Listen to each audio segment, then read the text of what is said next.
can run on for a long. Okay, there are two things that I'm absolutely sick of seeing come out of Hollywood these days, and that is sequels and comic book movies. And obviously, The Amazing Spider-Man 2 was both those things rolled into one. So that's what bothered me a little bit about this movie. But I am a Spider-Man fan, and I watch as many Spider-Man movies as they put out. So I think I went into this thing looking at it objectively.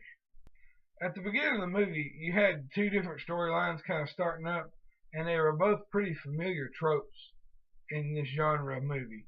You had an issue that Peter Parker had where he didn't want to get too close to Gwen Stacy because he was afraid she might get hurt. We've seen that before. Also, you had the thing where the citizens were wondering if Spider-Man's a good thing for the city or a bad thing for the city. We've seen that before in this type of movie. This kind of worried me that it was feeling that familiar. And to be honest, the first little bit of the movie is actually kind of boring. But pretty soon, something happens. A theme starts to develop. As we see more characters come into the movie, we learn more backstories. We see a theme start to develop of loneliness and abandonment. Every one of these characters has some type of issue with loneliness or abandonment, or both. Peter Parker feels that he's been abandoned by his parents. Gwen feels that she's been abandoned by Peter. Max Dillon feels abandoned by everybody and just lonely. And we see that all throughout the movie. And that's a running theme throughout this movie. And I love that. That's what really allowed me to connect with these characters and with this film. The acting in this movie is really, really great.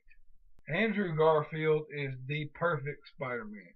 I hesitated to put him ahead of Tobey Maguire after I had seen The Amazing Spider-Man, the first one, because I thought Tobey Maguire was terrific. And when I saw Tobey Maguire play the part, I said, well, there'll never be a better Spider-Man than that. But Andrew Garfield in this movie is absolutely what you want Spider-Man to be. He has perfected this role. Emma Stone is great, and the chemistry that Emma Stone and Andrew Garfield have on screen is phenomenal. And that the connection that they have on the screen is what kind of gets us through the storylines that are really familiar. It's just the way that they interact with each other. It makes it feel different or new because they have such chemistry on screen. Jamie Foxx is terrific in this movie. He's very sympathetic, even when he's the villain and he's killing people and he's doing horrible things. He's still very sympathetic because he's a great actor and that's what he brings to the role. Sally Field has a bigger role in this movie. I was happy to see that.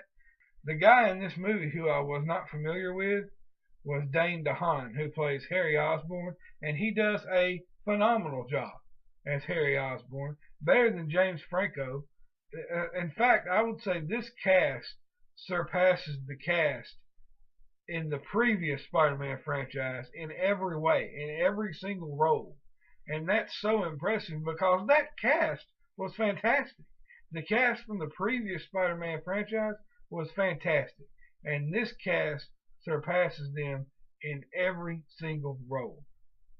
This is not a perfect movie by any means. It does have problems. It has some major problems. The biggest of which being the screenplay. The movie never really comes together as a whole. It's kind of uneven. It don't really have a good flow to it. It's kind of rough and choppy. There are some dialogue issues. There's some cheesy dialogue. The writers of this movie are the same guys that wrote the original Transformers movie, which I hated, and they did not do a great job here. The action sequences in the movie are pretty good.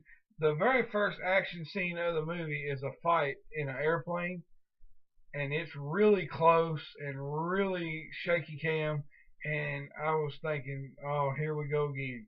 But really, that wasn't the problem all the way through the rest of the movie. The rest of the action sequences are filmed pretty well. The visuals themselves are terrific in this movie. There's some really good CGI.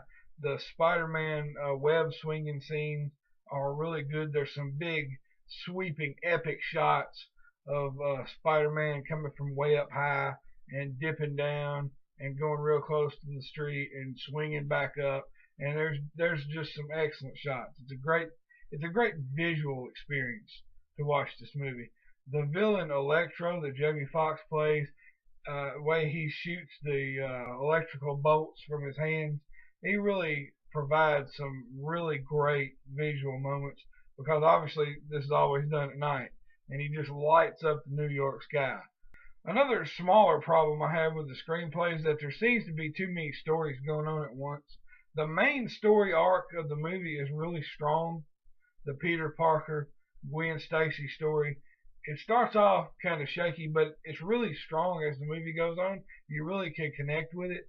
And then the Max Dillon story emerges with Jamie Foxx, and it's a really strong story too. And then they start to throw some other stuff at you that it's not bad. The stories themselves are not bad, but I don't think they were necessary in the movie. However, they all fit into that theme I was talking about earlier of loneliness and abandonment, and I think that's what really ties everything in the movie together. So while I probably would have preferred it if at least one, maybe two storylines had been completely cut out of the movie because it kind of feels crowded, I think it's okay because they're all tied together with that one theme.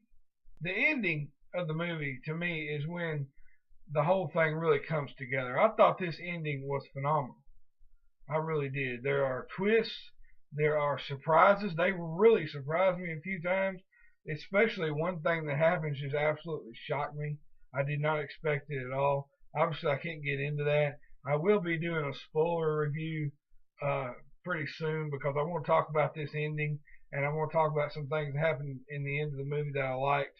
I'm already hearing people say, well, they set up a third installment, and they really did not. I believe that third installment is coming. Matter of fact, I would pretty much guarantee it, and I hope it does because they did leave it where that can easily happen. However, they did end this movie. They didn't do what a lot of movies nowadays do and leave it like it's almost continued, like it's a series on TV. They didn't do that. They did end this movie. They took risks at the end. They definitely took risks at the end, and I respect that. Great ending. Great job. At the end of the day, I thought this was a very good movie. Not perfect, maybe not the epic that we all wanted, but still very adequate. It was definitely better than the first Amazing Spider-Man movie. It was very family friendly. I gave it an 8 out of 10. I thought it was one of the best movies of the year so far. I'm the Movie Man. Thanks for watching. If you want to read my written reviews, you can click on the Facebook link in the descriptions and go to Facebook and read my written reviews. And that's a wrap.